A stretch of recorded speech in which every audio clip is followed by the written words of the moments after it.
Hey everybody, hope you're having a great day. This is Scott again. Today we are going to show you a meeting between my wife and I and our architect Shane Cori.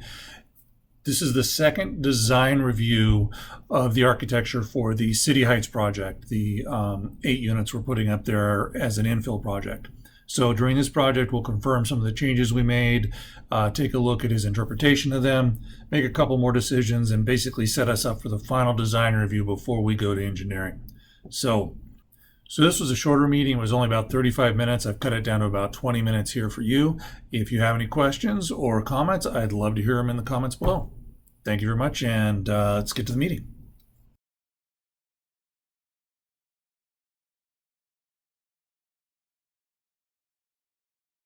Good afternoon, guys.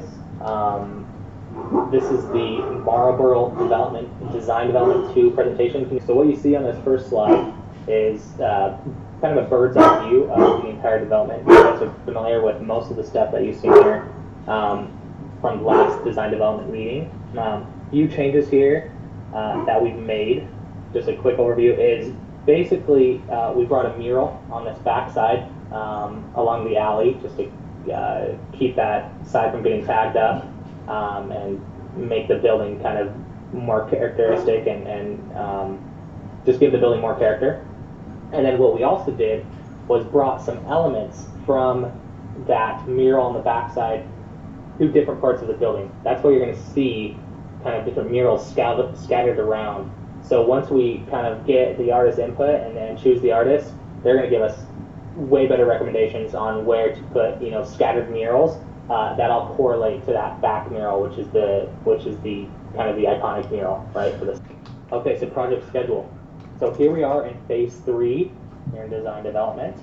Here we are in the design development 2 meeting. Okay, we obviously did the DD1. Now we're in DD2, and we have one more design development meeting to really finalize the design. Okay, because post this meeting, we're gonna send it off to other engineers.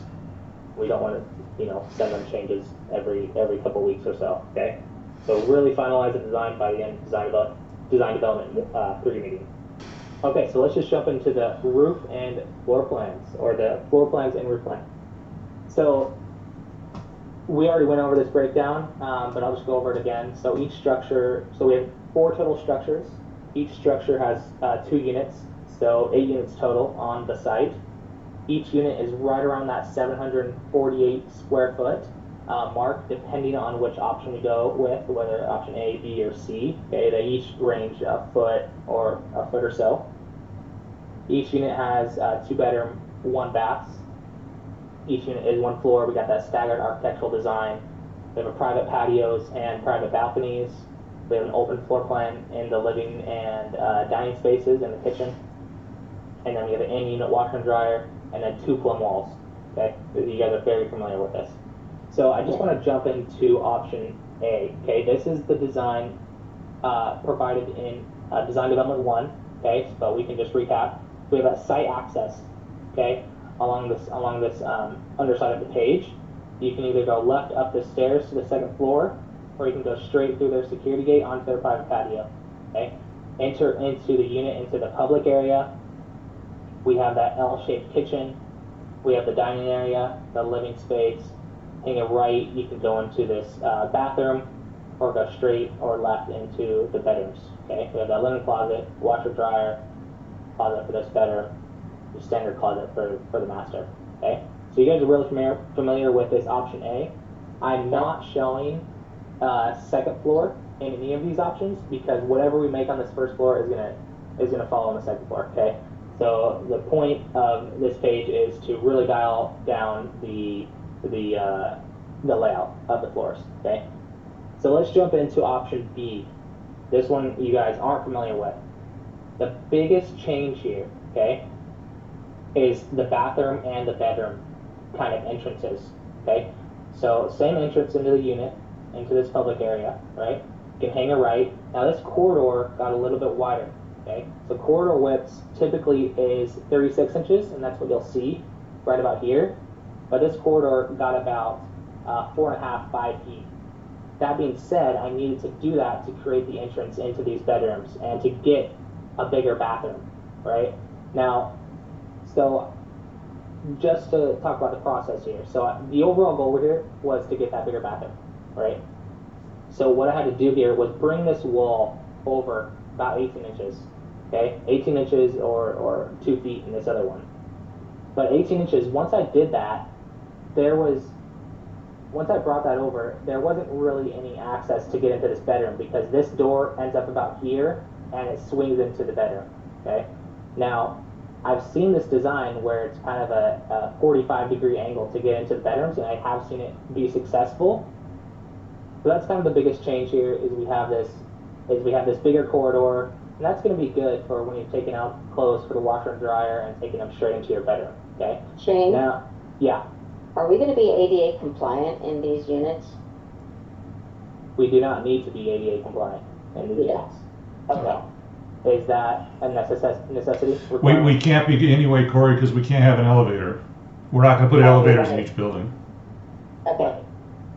I was just thinking on the first floor, but if we don't need to be, then we don't need to be. If we need to be ADA compliant, chances are these bedrooms or these first floor units are going to either get a lot bigger or become one bedrooms. Okay, then we don't need to be. Yeah, so we definitely don't need to be. Now, if that's something that you guys are requiring, then No. we can shoot for it. No. And these bathrooms are getting much larger because we need to fit that 60-inch circle turnaround radius. Okay, For the wheelchair.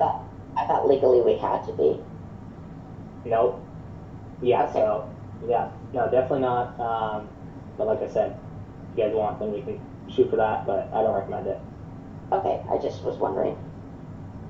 Okay, so in this design, instead of having the two separated linen and washer and dryer closets, I kind of combined them.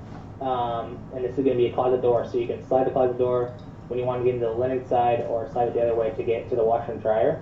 Now this acts as storage and a linen closet. And then on the opposite side, we kind of have like a walk-in closet, which is used for this master bedroom, which is kind of nice, okay? Okay. We have a 42-inch vanity. So this 42-inch vanity, it's not huge, but it does provide enough space on the side because we can stagger this sink. It does provide enough space right here to get kind of like a makeup vanity, okay? Which is the goal that we were looking for, okay? So 42-inch vanity, closet got a little bit bigger than this first option, but really the biggest change here is this 45-degree angle to get into the bedrooms. And I don't know if you guys are familiar or like that at all. I think it works. It's a good solution for this option, but something to think about. Uh-huh. Okay, so the closet got bigger, not smaller? Yeah, so in this secondary bedroom, you can see the size of this closet, which is about 4 feet. This guy got about 6 feet because we got to scoot this wall over quite a bit. Yeah. Okay, so let's jump into option C, and then once I finish option C, we'll talk about these. Okay. Okay, so option C, pretty similar to this option B. We got the enter into the public areas, hang a right, hang another right, and that's where we have either a pocket door or a hinge door separating this vanity and the toilet and shower. Okay, I know we kind of wanted to explore this option just in case Junior's taking a shower and then Mom is doing her makeup. Okay, so valid option. I do think this bathroom is a little bit big. Also, I think that natural light is going to be an issue once you get into this vanity area. Just because when it's all open, we do have that window there, and you're going to be getting some natural light into the sink area. Okay. Keep going down the hallway. You can either hang a right and get into the washer and dryer, or go straight into this secondary bedroom, or hit that 45-degree angle and go into this master bedroom and a nice big walk-in closet. Okay. But we did eliminate the linen closet in this option. So if the linen closet is a necessity, we can probably take up half of this walk-in closet and just have a hanging rack of clothes on this side and get storage of linen in that guy. Okay. Now I'm having a little different thought as I'm looking at this, and we have a teenage son teenagers are famous for long showers. What do you guys think? Should we, instead of trying to do a door between the bath and the sink, should it be between the shower and the toilet so that somebody can go to the bathroom while somebody's taking an elongated shower?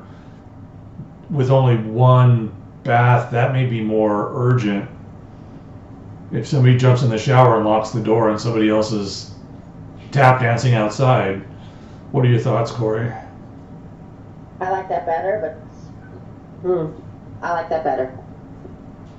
So that would say move a door over on the other side of the bath. Not as concerned.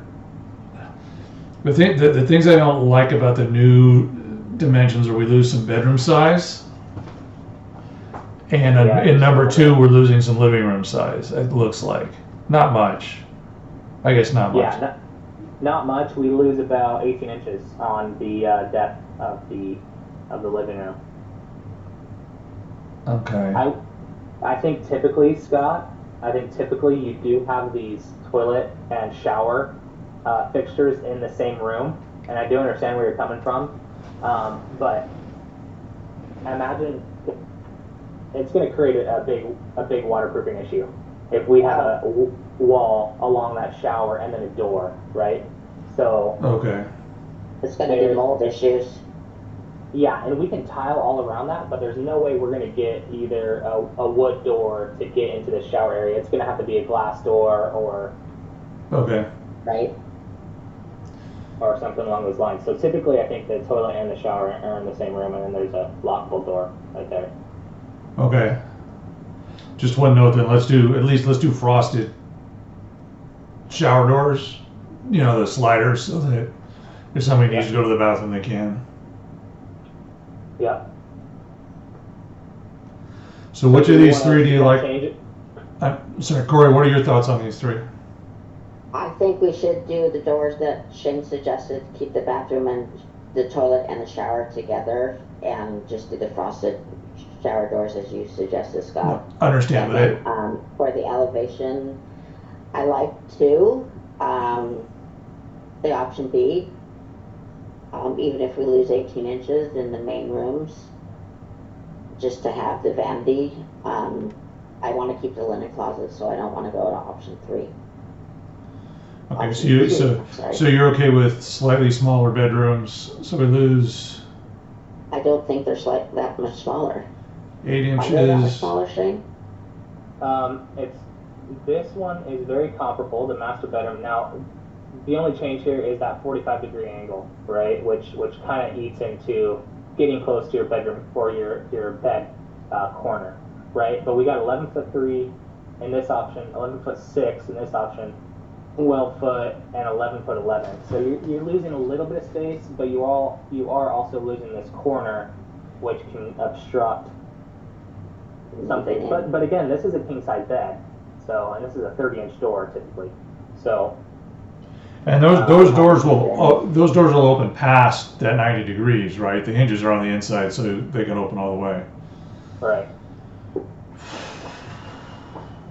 Do we need a vanity is the question.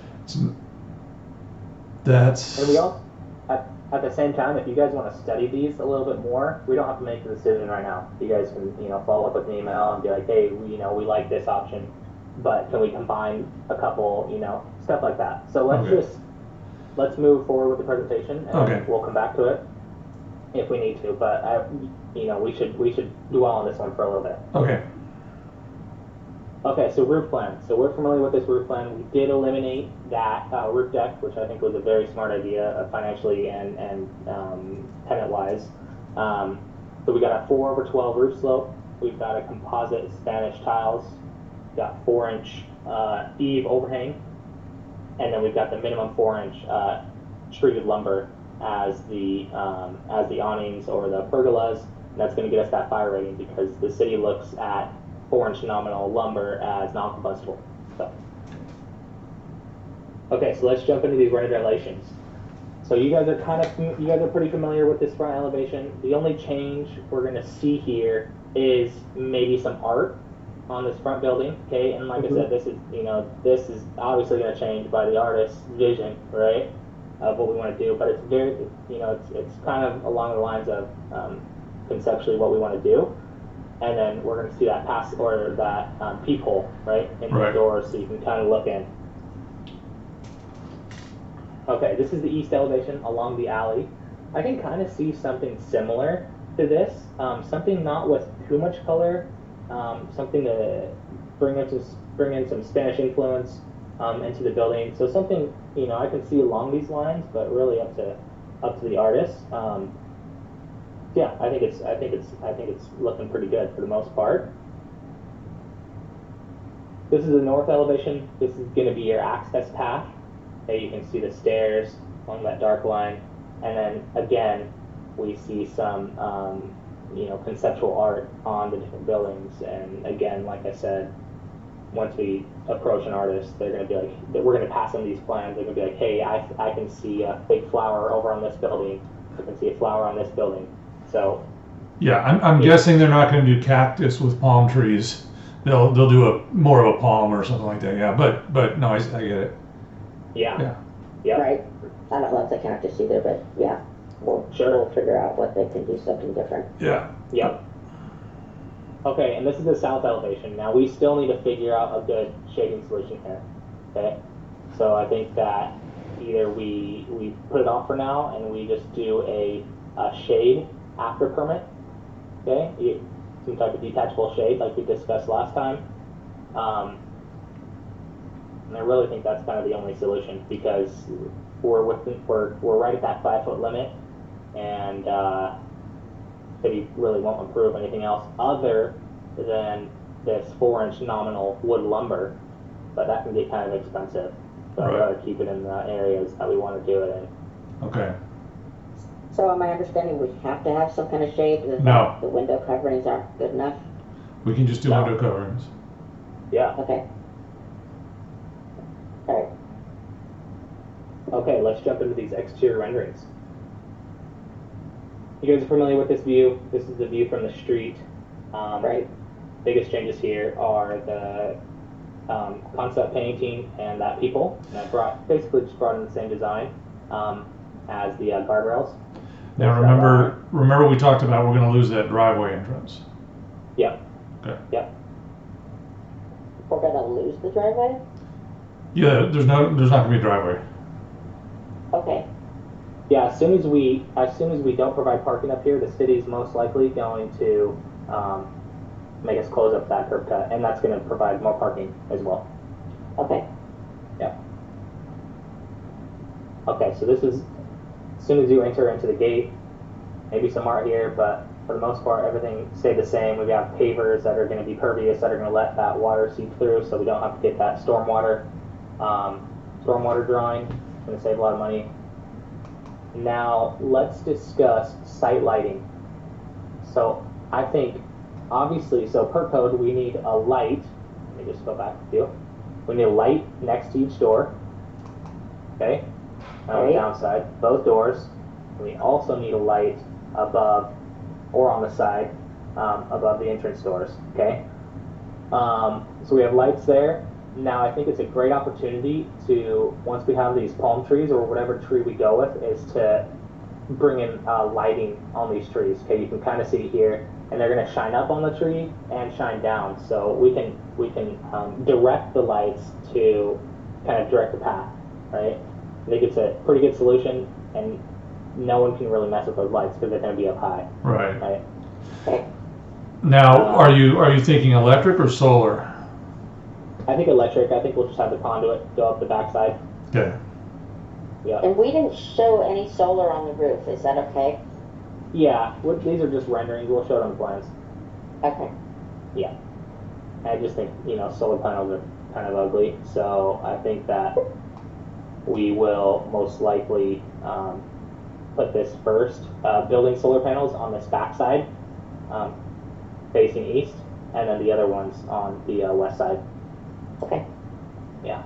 Just because this front elevation, that's the curb appeal, right? So Right. We need to get that building looking nice. Oops. Nothing really changed here on this front structure patio. Nothing really changed here. We're gonna have some lighting there though, right? Yeah, we'll have a light right here, and we'll show that all on the plans. Obviously, I just kind of kept these renderings.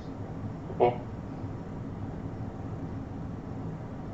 Nothing changed here, and then you can kind of see on this last exterior rendering, we have the uplights, the lights on the outside of the doors, and the tenant will probably bring in some hanging lights, right? But that's just per code. We want to do the minimum. Right. Okay, so in this presentation, I do have some interior renderings. I think it's good to talk about that and kind of discuss the interior, and so you guys can visualize the feel of it. Okay, so this is your typical entrance. Okay, this rendering is based off of that option A floor plan. So you can see the size of the living room. This is an 8-foot by 36-inch sofa, so this is a good size sofa. We have a dining niche over there. I'm showing a 36-inch dining table. You can see those chairs aren't even pushed in all the way. So it's pretty comfortable space for the most part. And then I'm thinking just white drywall, white painted drywall. The tenant can hang some pictures if they want. This is a view looking out from the living room. Okay, you can see that L-shaped kitchen. I think maybe we do, or maybe not, spend extra money and frame out this refrigerator so you're not seeing the side of it. At the same time, it's a good opportunity for like magnets, right, and to-dos, right, because they can post those magnet sheets on the side of the fridge, or they can post on the front. Okay.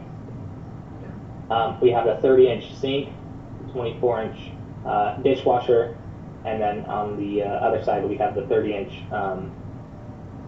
electric range. I'm not showing a microwave above. We can go with a microwave option instead of the... Yeah, I think we want a microwave. Okay. Yeah. We don't have a big kitchen. We don't want to make them put it on the counter. Yep.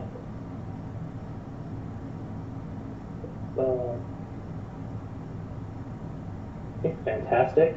And then, obviously this can be changed. We don't have to show this on the plans, but the color of the cabinets and the tile backsplash, or whether we just want to go with a 4-inch ports to bring up the countertop. Few options there, but something we can do that on site or when we put in the order for the cabinets. Right. Okay. But I thought this kind of looked and went well with the Spanish design that we're going with. Okay. And then this is your view from kind of that back seat on the dining table. So, in my opinion, it's pretty generously sized. I think the flow works well. Yeah, I mean, I would live here. I really designed everything like I was gonna live it. Right. There. So, it's comfortable, right? Yeah. Okay. Okay, and that concludes the presentation. So do we want to run back through those floor plans, or do we have any other questions? Let's look at those three layouts again and see if... Yeah, so...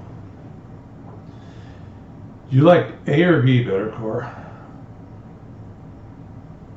I just think the question is, do we really need a vanity? I mean, they could do their makeup in their bedroom and have bigger bedrooms. I kind of agree. I'm in favor of the original option A. And I don't know if that's because of familiarity or not, but...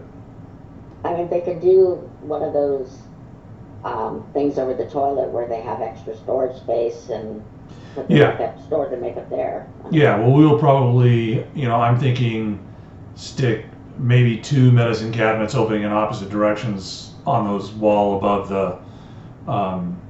the sink to give them more storage. Right. I think that's great. I think that's a great idea. Yeah, I don't think they need the vanity. Okay, so Sorry, let's Shane, for having you do that. let's go back to floor option A. Okay, sounds good. Yeah, bigger bedrooms. It's totally worth exploring. Too, Yeah, right? yeah. Did this help kind of make the decisions? Well, and this will be interesting once we have tenants in it for a little while to then go talk to them and say, hey, would you have rather had a 1 foot shorter this in exchange for a little more room in the bathroom? Right. Well, I think the girls are gonna say yes because they're girls, so I think guys would say no, so we're gonna get.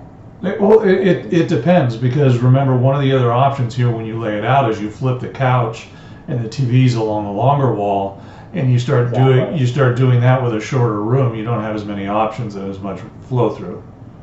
Right. So Yeah, right. And people are gonna wanna put TV in their bedrooms too. You're right. Since we don't do it, we don't think that way. Right. And so on this option B, so that's why I kind of brought this wall out just a little bit more, just to give that living space a little bit more of a feel. Now I can probably bring this wall over and get that 36-inch dimension just to walk through. I think we stick with option A. Okay. Yeah.